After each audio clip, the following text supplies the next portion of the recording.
可您不是说那介冉青乃是后生，年纪不大吗？难道他的天赋已经恐怖到能与远古之时的鼎圣3帝媲美？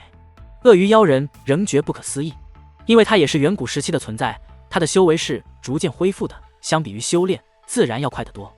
可哪怕恢复，也花费了数万年的时间才恢复到现在的水平。那介冉青的年纪那么小，却能拥有了超越他的力量，这样的成长速度实在太过恐怖。他思来想去，脑海中根本找不到这样的人，非要说的话，在远古时期也只有那3个人能与之比一比了。但若是能与那3位比，那介冉青便已足够恐怖。因为那3位在远古时期也是后起之秀，可他们却凭借超凡的天赋，将那个时代的实力推到了从未有过的鼎盛之时，因此被誉为鼎圣3帝。那3位吗？提及那3位，青袍男子的思绪也是被拉入了回忆。那3位他都打过交道，因此相比道听途说的那些人，他更了解那3位的实力。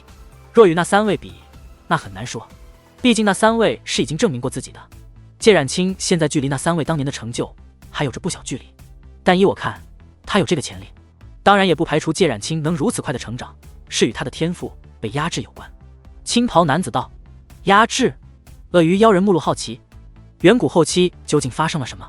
目前还无法断定，但可以确定的是，有极其强大的力量将完整的修武界进行了分割。虽说目前只有第9道天河保持原貌，另外8条天河进行了不可思议的压缩，不仅天地能量微弱得很，因某种原因也会压制修武之人的天赋，但有些了不得的东西还是留在了第9道天河之外。能在天赋被压制且天地能量极大限制了修炼速度情况下，得到远古时期之时都无人得到传承者，便注定非寻常之辈。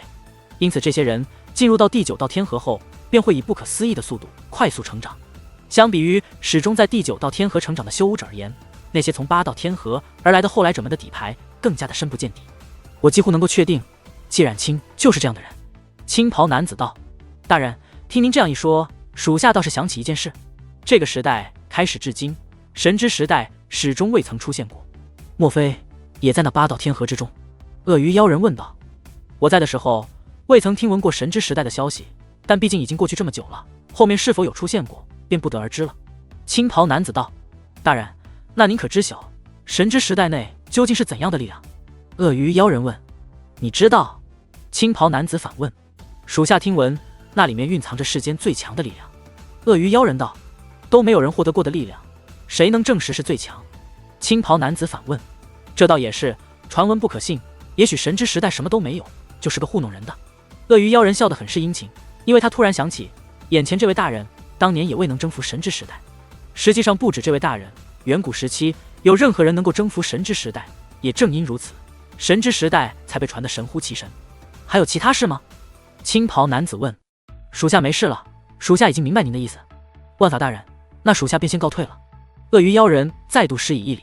可青袍男子闻言却立刻道：不是告诉过你们，万法大帝已与我无关，我叫做清玄天。属下愚钝。鳄鱼妖人意识到自己说错话，狠狠地抽了自己嘴巴一下。因为这话眼前这位确实说过，只是在他眼中，眼前这位就是远古时期自己便曾跟随的那位万法大帝，所以已经习惯这样称呼。退下吧。青袍男子挥了挥手。鳄鱼妖人走后，青袍男子便立刻盘膝坐下，再度进入修炼状态，只是眉头会微微皱起，似是无法进入状态。果然片刻后，他又睁开眼睛，若有所思，到底是什么样的人解开了秦九部下的封印？8道天河内又出现了不得的后生不成？楚风这边太古储物界已是发生变化，大地之上出现一座磅礴阵法，金芒冲天，龙吟四起，而眼下龙息一族的族人几乎皆已经入阵，受阵内之力洗礼，每个人的脸上都是既激动又享受。但龙沐橙以及龙墨笑、龙墨川却还未入阵，他们就在楚风与龙小小身前手握乾坤袋推嚷着。那阵法在封印之物解除后便出现了，正是为龙息一族族人准备的。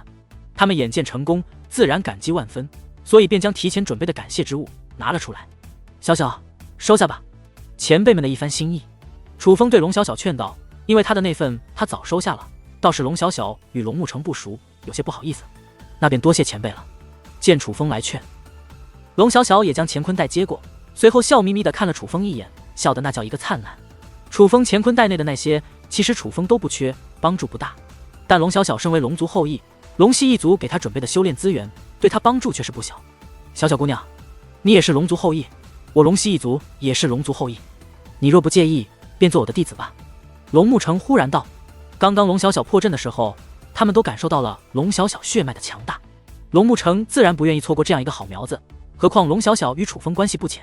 龙溪一族如此看好楚风，若能收龙小小为弟子，那与楚风的关系自然也是更上一层楼，是真正的亲上加亲了。这龙小小没有直接回答，而是看向了楚风。修武界拜多位师尊这种事很是常见，倒没什么。按照他自己意愿，能成为龙沐橙的弟子自然是好事。只是龙沐橙与楚风的关系，他不是很清楚，所以才看向楚风，想看楚风的想法。然而楚风还未开口，一道声音便响彻开来：他做不了你的弟子。